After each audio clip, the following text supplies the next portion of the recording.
Hey everybody, it's Joe from Papa Jobo's, and today we're going to be talking about something I have a huge passion for and I've wanted to talk about for a while, and that is the Lord of the Rings trilogy by Peter Jackson. Before we get started, let's just get into the fact that they are absolutely butchering Lord of the Rings right now on Amazon, and they're going to be doing some abominable things with our beloved franchise. Now, I'm proud of so many of the fans out there for sticking strong and actually standing up to these guys and their cultural Marxism. Keep doing it.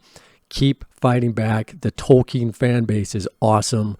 We're intelligent. We have a lot of fight to us, and we're not going to give up like other fan bases have.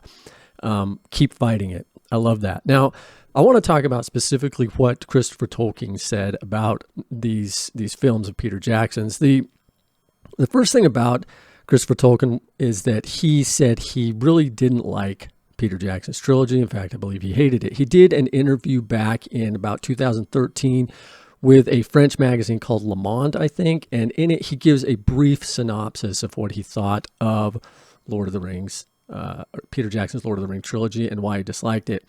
One of the first things he says is that Peter Jackson has made an action-adventure trilogy for people 15 to 25 years of age. Now, the first thing that's kind of odd about that is that there's a lot of action and adventure in Tolkien's books. I read them regularly. I've read the appendices. I've read the extended works. I've read some of Christopher Tolkien's work, and he does a good job. Christopher Tolkien's a very smart guy, and I love his fidelity, his loyalty to his father, and his absolute desire to protect his father's awesomeness, his mythology, his lore.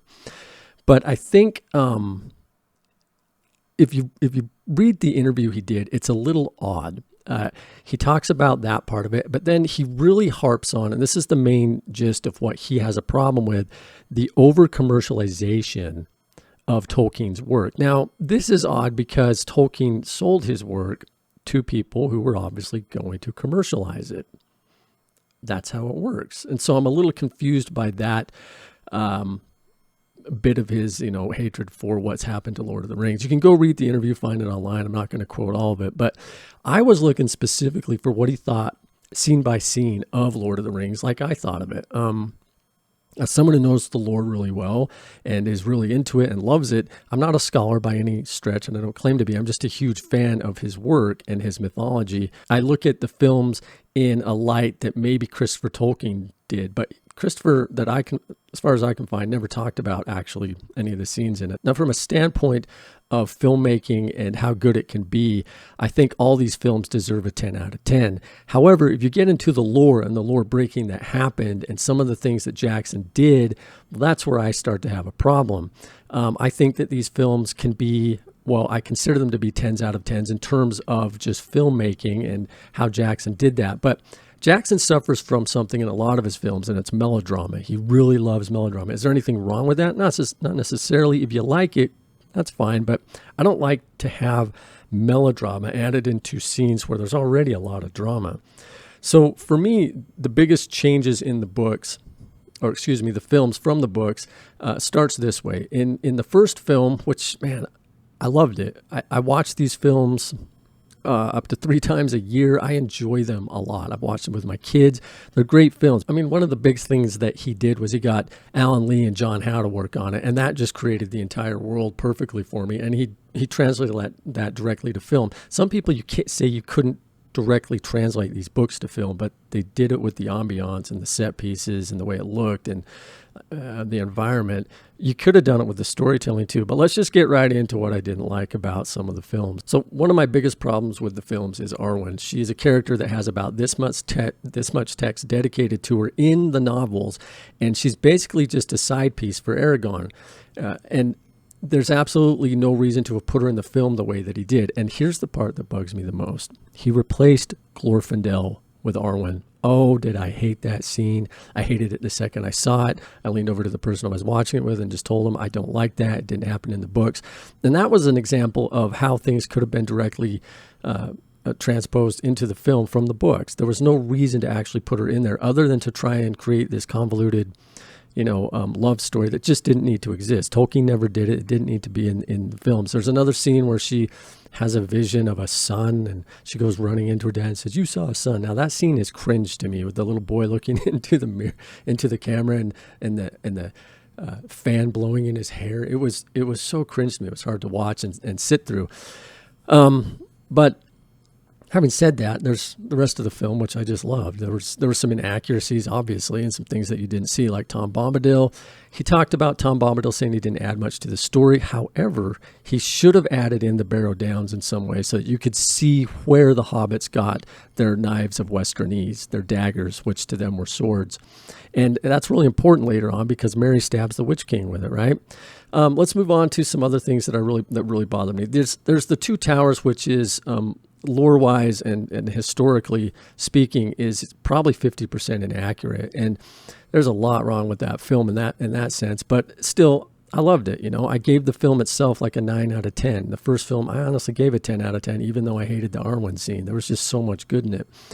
Let's move to the last movie, and there's two parts in that movie that absolutely are BS to me. The first one is that Gandalf in the books is a complete bad A. He is a badass. He will not back down to anyone. He's ready to go fight the Witch King.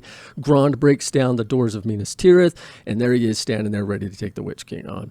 And he even tells Pippin as he's going to help Faramir that many people are going to die because of this. Why? Because Gandalf's a badass, and he's not backing down from anybody. In the films, Jackson decides to add in some ridiculous melodrama and has Gandalf on his belly, subservient before the Witch King, and his staff explodes. Never happened.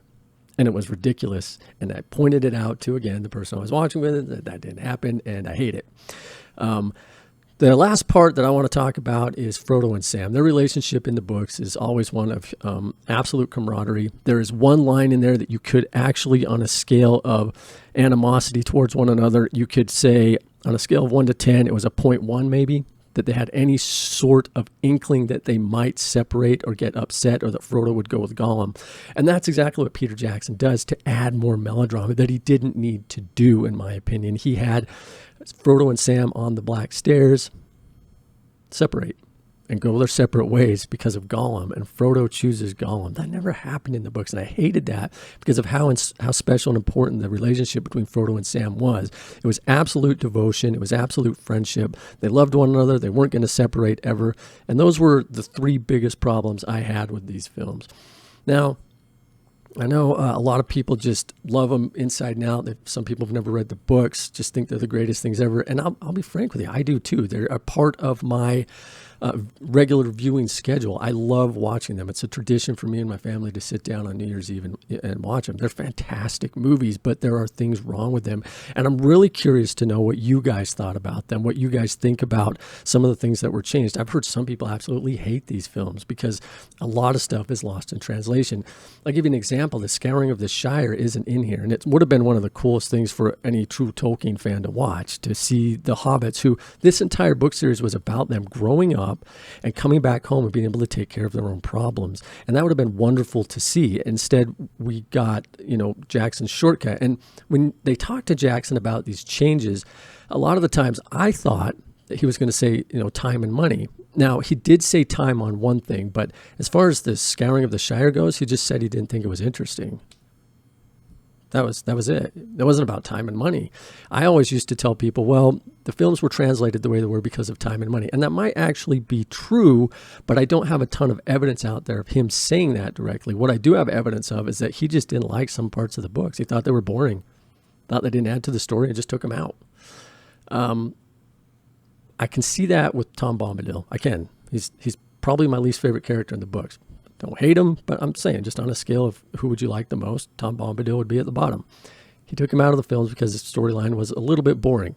I get that. But it was important to, like I said, establish where the hobbits got their swords of Westernese from. Anyway, that's my really brief, small look on the films. What did you think of them? I know this is old stuff. I don't care. I like talking about what I want to talk about on this channel. And this is the stuff I love. I love nerddom. Love that IP more than anything. The old stuff, Disney Star Wars, is not Star Wars. And I love Lord of the Rings. But I will say this, if you like what you're seeing here, please consider subscribing. It's going to help me out a lot with growing this thing. I realize at this point that this is a marathon and not a sprint like I kind of thought it would be in the beginning.